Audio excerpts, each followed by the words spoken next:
ஓம் ஸ்ரீ குருப்யோ நமக. இறைவனுடன் நீங்கள் பேசுவது எப்படி? ஸ்ரீ ஸ்ரீ பரமஹம்ச யோகானந்தர். இறைவனின் மகிமை மகத்தானது. அவன் மெய்யானவன். மேலும் அவனை அடைய முடியும்.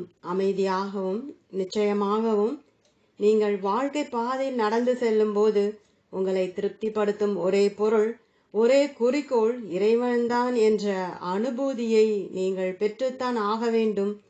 ஏனெனில் இதயத்தின் ஒவ்வொரு ஆசைக்கும் பதில் இறைவனிடத்தில் உள்ளது. இறைவனுடன் பேசுவது என்பது ஒரு தீர்க்கமான உண்மை. இந்தியாவில் மகான்கள் இறைவனுடன் பேசிக் கொண்டிருந்த பொழுது நான் அவர்கள் முன்னிலையில் இருந்திருக்கிறேன். மேலும் நீங்கள் அனைவரும் கூட இறைவனுடன் தொடர்பு கொள்ள முடியும். அதாவது நீங்கள் மட்டும் ஒரு பட்சமாய் பேசுவது அல்ல, ஆனால் உண்மையாகவே நீங்கள் இறைவனுடன் பேசலாம். இறைவன் மறுமொழி கூறுவதையும் கேட்கலாம். ஒவ்வொருவரும் பரம்பொருளுடன் நிச்சயமாக பேச முடியும். ஆனால் இன்று நமக்கு பதிலளிப்பதற்கு கடவுளை எவ்வாறு இணங்க வைக்கலாம் என்று நான் பேசப் போகிறேன். நாம் ஏன் சந்தேகப்பட வேண்டும்? உலகத்தில் உள்ள மத நூல்களில் இறைவனுக்கும் மனிதனுக்கும் நடந்த உரையாடல்கள் பற்றிய விளக்கங்கள் மிகுந்திருக்கின்றன. அன்பினால் மட்டுமே இறைவன் இலகுவான். சராசரி மனிதன் இறைவனை இதய தாபத்துடன் அல்லாமல் மனதளவில்தான் பிரார்த்திக்கிறான். இப்படிப்பட்ட பிரார்த்தனைகள் எந்த பதிலையும் பெறுவதற்கு வலிமையற்றவை. நாம் நம்பிக்கையுடனும் நெருக்கமான உணர்வுடனும் எப்படி தாய் அல்லது தந்தையாரிடம் பேசுகிறோமோ அவ்வாறே பரமாத்மாவுடன் பேச வேண்டும். இறைவனுடன் நம்முடைய உறவு எந்தவிதமான நிபந்தனைகளும் இல்லாத அன்பாக இருக்க வேண்டும். வேறு எந்த விதமான உறவையும் விட நாம் உரிமையுடனும் இயல்பாகவும் பரமாத்மாவிடமிருந்து அதன் தெய்வ தாய் ரூபத்தில் பதிலை கோரலாம். இப்படிப்பட்ட கோரிக்கைகளுக்கு கடவுள் பதிலளிக்க கட்டாயப்படுத்தப்படுகிறார். ஏனெனில் தன் குழந்தை எப்படிப்பட்ட பாவியாக இருப்பினும் அவனிடம் அன்பும் மன்னிப்பும் காட்டுவதே ஒரு தாயின் பண்பாகும். இறைவன் நமக்கு அளித்தவற்றில் தாய்க்கும் குழந்தைக்கும் இடையே உள்ள உறவுதான் மனித அன்பின் மிகவும் அழகான வடிவமாகும். இறைவனை பற்றிய ஒரு நிச்சயமான கருத்து தெய்வ தாய் என்பது போன்ற மிகவும் அவசியம். இல்லையெனில் ஒரு தெளிவான பதில் வேண்டும் என்ற கோரிக்கை மிகவும் வலிமையாக இருக்க வேண்டும். அரைகுறை நம்பிக்கையுடன் செய்யும் பிரார்த்தனை போதுமானதல்ல. நீங்கள் உங்கள் மனதில் தீர்மானித்துக் கொண்டால் இறைவன் என்னுடன் பேசப் போகிறான் என்று எத்தனை வருடங்கள் ஆனாலும் அவன் உங்களுக்கு பதில் அளிக்காமல் இருந்தால் கூட, நீங்கள் வேறு விதமாக நினைக்க மறுத்தால், நீங்கள் இறைவன் மீது முழு நம்பிக்கையுடன் இருந்தால் ஒரு நாள் இறைவன் நிச்சயமாக மறுமொழி கூறுவான். நான் இறைவனுடன் அநேக சந்தர்ப்பங்களில் பேசியுள்ளவற்றில் சிலவற்றை பற்றி ஒரு யோகியின் சுயசரிதத்தில் எழுதியிருக்கிறேன். நான் சிறு குழந்தையாக இருந்த பொழுது இறைவனின் குரலை கேட்கும் முதல் அனுபவம் ஏற்பட்டது. ஒரு அதிகாலையில் நான் என் படுக்கையில் உட்கார்ந்து இருந்த பொழுது ஆழ்ந்த சிந்தனையில் மூழ்கிவிட்டேன். மூடிய கண்களின் இருளுக்கு பின்னால் என்ன இருக்கிறது? இந்த ஆராயும் எண்ணம் என் மனதில் மிக தீவிரமாக தோன்றியது. என்னுடைய அகப்பார்வையில் உடனே மிகப்பெரிய ஒளி கதிர் வெளிப்பட்டது. என்னுடைய நெற்றிக்குள் ஒளிர்ந்த பெரிய ஒளி திரையில் மலை குகைகளில் தியானத்தில் அமர்ந்திருக்கும் மகான்களின் தெய்வீக உருவங்கள் சிறு சினிமா படங்கள் போல தோன்றின. யார் நீங்கள்? நான் உரக கூறினேன். நாங்கள் இமாலயத்தில் உள்ள யோகிகள். அத்தெய்வீக விடையை வர்ணிப்பது கடினம். என் மனம் மகிழ்ச்சியில் துள்ளியது. அத்தோற்றம் மறைந்தது. ஆயினும் அவ்வெள்ளி கிரணங்கள் என்றும் விரிந்த வளையங்களாகி எல்லையில்லாமல் பறந்தன. இந்த அதிசய ஒளி யாது? நான் கேட்டேன். நான் ஈஸ்வரன், இறைவன். நான் ஒளி. அக்குரல் மேகங்களின் முழக்கம் போல் இருந்தது. எனக்கு இந்த சிறு வயது அனுபவம் ஏற்பட்ட பொழுது என் தாயாரும் மூத்த சகோதரி ரோமாவும் அருகில் இருந்தார்கள். மேலும் அவர்களும் கூட இந்த தெய்வீக குரலை கேட்டனர். இறைவனுடைய மறுமொழியை கேட்டு அடைந்த ஆனந்த பாரவசத்தில் நான் இறைவனுடன் ஒன்றாக கலக்கும் வரை இறைவனை தேட வேண்டும் என அங்கேயே அப்பொழுதே தீர்மானித்தேன். மூடிய கண்களுக்கு பின்னால் ஒரே இருள்மயம்தான் என்று அநேகர் நினைக்கின்றனர். ஆனால் நீங்கள் ஆன்மீகத்தில் முன்னேறி நெற்றி கண்ணில் எண்ணத்தை ஒருமுகப்படுத்தினால் உங்கள் அகப்பார்வை திறப்பதை நீங்கள் காணலாம். நீங்கள் அநேக ஒளிகள் உடையதும் மிக அழகானதுமான வேறொரு உலகை காண்பீர்கள். மகான்களின் காட்சிகள் நான் கண்ட இமயமலை யோகிகளுடையது போல் உங்கள் முன்னர் தோன்றும். உங்களுடைய ஒருமுகப்படுத்தல் இன்னும் ஆழ்ந்தால் நீங்களும் இறைவனின் குரலை கேட்கலாம். இறைவன் நம்முடன் தொடர்பு கொள்வான் என்னும் அவனுடைய உறுதிமொழியை மத நூல்கள் நமக்கு திரும்ப திரும்ப கூறுகின்றன. உங்கள் முழு இருதயத்தோடும் என்னை தேடினீர்களானால் என்னை தேடுகையில் கண்டுபிடிப்பீர்கள். நீங்கள் ஒரே ஒரு முறை இறைவனுடன் தொடர்பு கொண்டு விட்டால், இறைவனுடைய மௌனத்தை களைத்து விட்டால், இறைவன் அடிக்கடி உங்களுடன் பேசுவான். ஆனால் ஆரம்பத்தில் இது மிகவும் கடினம். இறைவனுடன் பரிச்சயம் செய்து கொள்வது சுலபமல்ல. ஏனெனில் இறைவனை அறிந்து கொள்ள உங்களுக்கு உண்மையிலேயே விருப்பம் உண்டா என்பதை இறைவன் நிச்சயப்படுத்திக் கொள்ள விரும்புகிறான். பக்தன் தன்னை விரும்புகிறானா இல்லை வேறு எதையாவது விரும்புகிறானா என்பதை இறைவன் சோதனைகளை கொடுக்கிறான். உங்களுடைய இதயத்தில் வேறு எந்த விதமான ஆசையும் மறைந்திருக்கவில்லை என்று இறைவனை நீங்கள் நம்ப வைக்கும் வரை இறைவன் உங்களுடன் பேச மாட்டான். அவனுடைய பரிசுகளுக்கான ஏக்கங்களால் மட்டுமே உங்கள் இதயம் நிறைந்திருந்தால் இறைவன் ஏன் உங்களுக்கு தரிசனம் கொடுக்க வேண்டும்?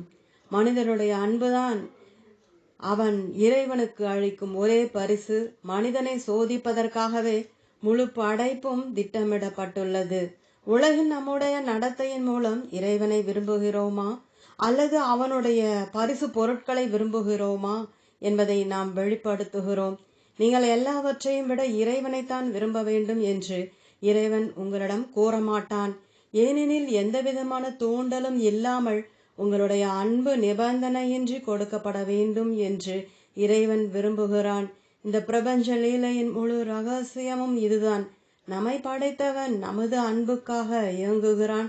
இறைவன் கேட்காமலேயே நாமவே முன்வந்து அதை அளிக்க வேண்டும் என இறைவன் விரும்புகிறான். இறைவனிடம் இல்லாத ஒரே பொருள் நமது அன்புதான். நாமே அந்த அன்பை அவனுக்கு விரும்பி அளிக்காவிடல் இறைவன் அதை பெறமாட்டான். எனவே பாருங்கள், இறைவன் கூட ஏதோ ஒன்றை அடைய வேண்டியுள்ளது, நமது அன்பு. மேலும் நாமும் அதை இறைவனுக்கு வழங்கும் வரை மகிழ்ச்சி அடையவே மாட்டோம். இந்த உலக பந்தில் ஊர்ந்து செல்லும் சிறு மனிதர்களாக இறைவனது பரிசு பொருட்களுக்காக மட்டுமே அழுது கொண்டு பரிசளிப்பவனை மறந்துவிட்ட வழி தடுமாறிய குழந்தைகளாக இருக்கும் வரை நாம் அநேக துன்ப குழிகளில் விழுகிறோம். இறைவன்தான் நம்முடைய இருப்பின் சாரமாக இருப்பதால் நம்முள் இறைவனுடைய இருப்பை உணர்ந்து அறியும் வரை நமது சுய ரூபத்தை உண்மையாக வெளிப்படுத்த இயலாது. இதுதான் உண்மை. நாம் தெய்வ தன்மை பொருந்தியவர்களாக இறைவனுடைய ஓர் அங்கமாக இருப்பதனால் லௌகீக விஷயங்களில் நாம் நிரந்தரமான திருப்தியை காண முடிவதில்லை. நீங்கள் இறைவனில் திருப்தி அடையும் வரை வேறு எதிலிருந்தும் நீங்கள் திருப்தியை காண முடியாது. இறைவன் உருவம் உள்ளவனா அல்லது அருவமானவனா? இறைவனுடன் தொடர்பு கொள்வதற்கு எடுக்கும் உங்கள் முயற்சிகளில் இதை பற்றிய ஒரு சிறு விவாதம் உங்களுக்கு உதவியாக இருக்கும். அநேகர் இறைவன் உருவம் உள்ளவன் என நினைக்கவே விரும்புவதில்லை. அவர்கள் இறைவனுக்கு மனித பண்பு அல்லது மனித வடிவம் கற்பிக்கின்ற கருத்து எல்லைக்குட்பட்டது என்று எண்ணுகிறார்கள். அவர்கள் இறைவனை அருவமான பரமாத்மா என்றும் எல்லாம் வல்ல சக்தி என்றும் இப்பிரபஞ்சத்திற்கு பொறுப்பான ஒரு விவேகமான ஆற்றல் என்றும் கருதுகிறார்கள். ஆனால் நம்மை படைத்தவன் அருவமானவன் என்றால் எப்படி அவன் மனிதர்களை படைத்தான்? நாம் உருவம் உள்ளவர்கள். நமக்கென்று தனித்தன்மை இருக்கிறது. நாம் நினைக்கிறோம், உணர்கின்றோம், இச்சா சக்தியை உபயோகிக்கின்றோம். மேலும் இறைவன் நமக்கு மற்றவர்களுடைய எண்ணங்களையும் உணர்ச்சிகளையும் மதிப்பிடும் சக்தியை மட்டுமல்லாமல் அவற்றிற்கு பதிலளிக்கும் சக்தியையும் கூட அளித்திருக்கிறான். இறைவனுடைய சொந்த ஜீவராசிகளை வாழ வைக்கும் பரஸ்பர உணர்வானது இறைவனத்தில் நிச்சயமாக இல்லாமல் இல்லை. நாம் அதை அனுமதித்தால் நம்முடைய இறைவன் நம் ஒவ்வொருவருடனும் தனிப்பட்ட உறவை நிறுவுவான். இறைவனின் அருவத்தன்மையை எண்ணி பார்க்கும் பொழுது இறைவன் வெகு தொலைவில் உள்ளவன். நம்முடைய பிரார்த்தனை எண்ணங்களுக்கு விடையளிக்காமல் அவற்றை வெறுமனே பெறுபவன். அவன் எல்லாவற்றையும் அறிந்தவன், ஆனால் இதயமில்லாத மௌனத்தை காப்பவன் என்ற கருத்து நமக்கு தோன்றுகிறது. ஆனால் இது தத்துவ ரீதியான தவறு. ஏனெனில் கடவுள்தான் எல்லாமே, அதாவது உருவம் உள்ளவன், மேலும் அருவமானவனும் கூட. அவன் உருவமுள்ள மனிதர்களை படைத்தான். அவர்களை படைத்தவன் முழுவதுமாக அருவமாக இருக்க முடியாது. இறைவன் மனித உருவம் எடுப்பான், நம்மிடம் வருவான், மேலும் நம்முடன் பேசுவான் என்று எண்ணுவது நம்முடைய இதயங்களின் ஒரு ஆழ்ந்த தேவையை பூர்த்தி செய்கிறது. அவர் ஏன் அவ்வாறு ஒவ்வொருவருக்கும் செய்வதில்லை? அநேக மகான்கள் இறைவனின் குரலை கேட்டிருக்கிறார்கள். ஏன் உங்களால் முடியாது? உங்களாலும் கண்டிப்பாக முடியும். இறைவா, நீ கண்ணுக்கு புலப்படாதவன், அருவமானவன், தெரியாதவன், மேலும் தெரிந்து கொள்ள முடியாதவன். இருந்தாலும் என்னுடைய பக்தி என்னும் உரைப்பணி மூலமாக உன்னை ஓர் உருவமாக உரைய வைக்க முடியும் என்று நான் நம்புகிறேன். உங்களுடைய தீவிர பக்தியின் மூலம் இறைவனை ஒரு தனிப்பட்ட உருவம் எடுத்துக்கொள்ள இணங்க வைக்க முடியும். பிரம்மத்தை இறைவன் யார் அறிகிறார்களோ அவர் தானே பிரம்மம் ஆவார். நானும் என் பிதாவும் ஒன்றாக இருக்கிறோம். ஆதிசங்கரர் கூட பறைசாற்றுகிறார், நான் ஆத்மா மற்றும் நீ அதுவேதான். பல மகான்களின் கூற்று எல்லா மனிதர்களும் இறைவனின் பிரதிபிம்பமாக படைக்கப்பட்டுள்ளார்கள் என்பதே. என் அறிவை புத்தகங்களிலிருந்து பெறுவதை விட அதிகமாக நான் இறைவனிடமிருந்து பெறுகிறேன். நான் படிப்பது அரிது. நான் நேரடியாக உணர்ந்திருப்பதைத்தான் உங்களுக்கு கூறிக்கொண்டிருக்கிறேன். அதனால்தான் நான் அதிகாரத்துடன் பேசுகிறேன். அதாவது சத்தியத்தை நேரடியாக உணர்ந்த அதிகாரம். முழு உலகத்தின் கருத்தும் இதற்கு எதிரானதாக இருக்கலாம், ஆனால் நேரடியாக உணர்ந்ததால் ஏற்பட்ட அதிகாரம் எப்பொழுதுமே இறுதியாக ஒப்புக்கொள்ளப்படும். இறைவனின் பிரதிபிம்பம் என்பதன் பொருள் மனிதன் எந்த வகைகளில் இறைவனின் பிரதிபிம்பமாக இருக்கிறான் என்பதை யாருமே இதுவரை முழுவதுமாக விவரிக்கவில்லை.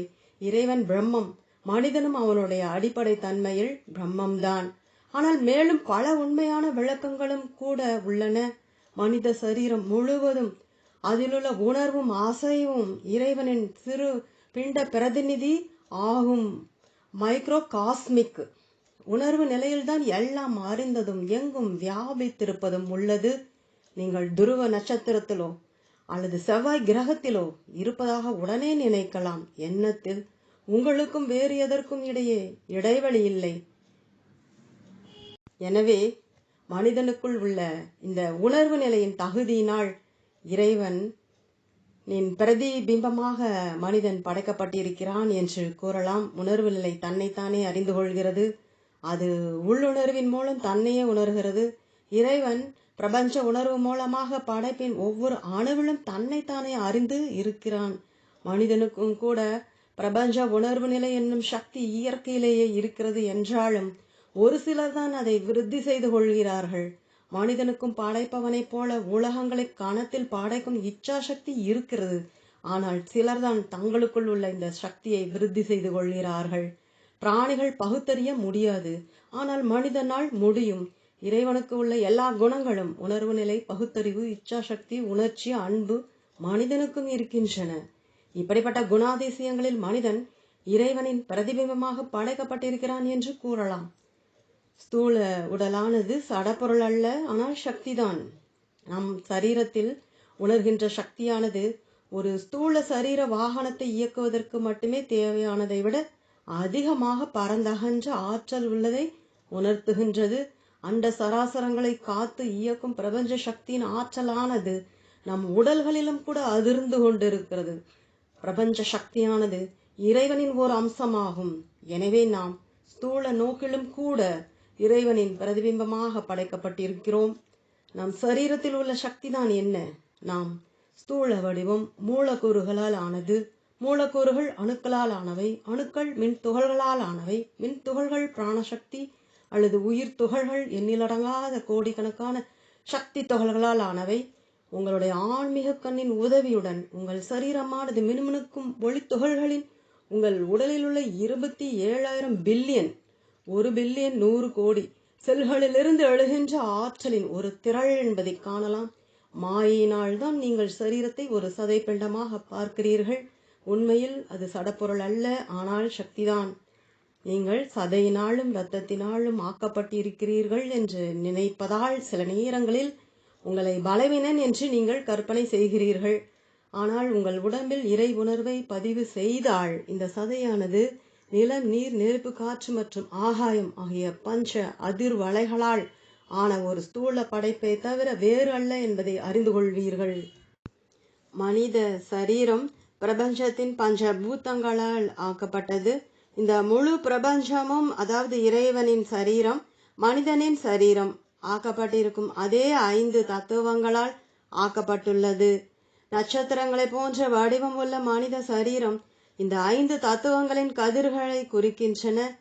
தலையும் 2 கைகளும் 2 கால்களும் நட்சத்திரத்தின் 5 முனைகளாக அமைந்துள்ளன. எனவே இந்த வகையில் கூட நாம் இறைவனின் பிரதிபிம்பமாக படைக்கப்பட்டிருக்கிறோம். 5 விரல்களும் கூட படைப்பின் கட்டமைப்பை பராமரிக்கும் பிரபஞ்ச விவேக அதிர்வலையின் 5 அதிர்வுடைய தத்துவங்களை குறிக்கின்றன.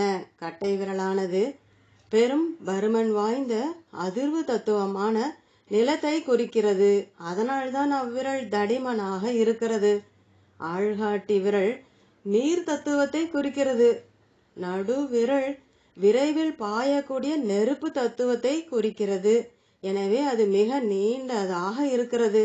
மோதிர விரல் காற்றை குறிக்கிறது. மிகச்சிறிய சுண்டு விரலானது ஆகாயத்தை குறிக்கிறது. எனவேதான் அது மிக நுட்பமாக இருக்கிறது.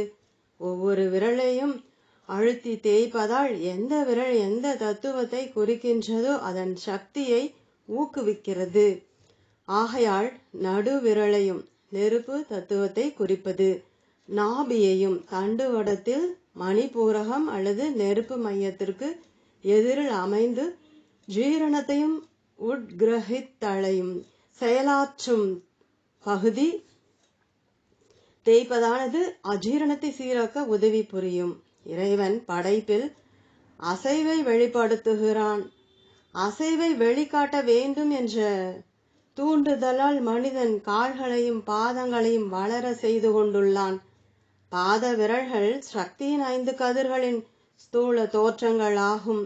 கண்களின் கண்மணி, கருவிழி மற்றும் வெண்மை படலம் இறைவனின் சத், தத், ஓம் இவற்றை குறிப்பாக உணர்த்தும் சின்னங்கள்.